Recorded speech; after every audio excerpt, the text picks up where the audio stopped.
हरे कृष्णा। तो आज हम जानने का प्रयास करेंगे भगवद गीता के पहले अध्याय के दूसरे श्लोक के बारे में। तो जैसा कि हमने देखा, पहले श्लोक में धृतराष्ट्र ने संजय से पूछा कि युद्ध भूमि में एकत्रित मेरे तथा पांडु के पुत्रों ने क्या किया। तो दूसरे श्लोक में संजय धृतराष्ट्र को बता रहे हैं कि हे राजन, पांडव पुत्रों द्वारा सेना की व्यूह रचना देखकर राजा दुर्योधन अपने गुरु के पास गया और उसने ये शब्द कहे।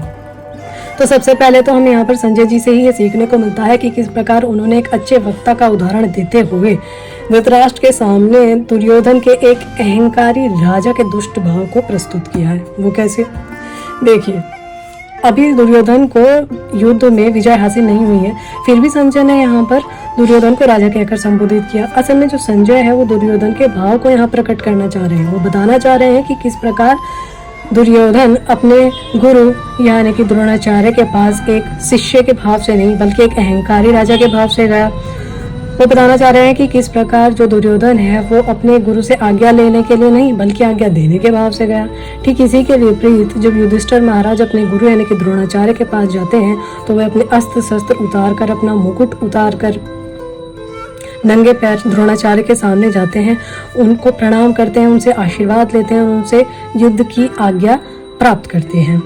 दूसरा, जब दुर्योधन ने पांडव सेना की व्यूह रचना देखी, व्यूह रचना मतलब कि पांडव सेना की जो है क्या स्ट्रैटेजी है, किस तरह से उन्होंने अपनी आर्मी का अरेंजमेंट किया है, उसको देखकर जो दुर्योधन है वो डर गया। असल में उसको कहीं ना कहीं पता था कि उसकी तरफ से लड़ने वाले भीष्म पितामह द्रोणाचार्य के हृदय में पांडवों के लिए एक स्नेह की भावना है, जिसके कारण उसको हार जाने का डर सता रहा था। तो हम देख सकते हैं कि किस प्रकार एक अधर्मी मनुष्य को, अधर्म के साथ चलने वाले मनुष्य को हमेशा से ही हार जाने का डर सताता रहता है, क्योंकि उसको पता होता है कि उसको वो पूर्ण सहयोग नहीं मिलता है जो कि एक धर्म के साथ चलने वाले मनुष्य को मिलता है। जैसे कि युधिष्ठिर महाराज जो पूर्ण रूप से धर्म के साथ थे तो उनको पूर्ण सहयोग मिला और अंत में पूर्ण विजय भी उन्हीं को प्राप्त हुई। तो आगे के लिए इतना ही। जुड़े रहने के लिए धन्यवाद। हरे कृष्णा।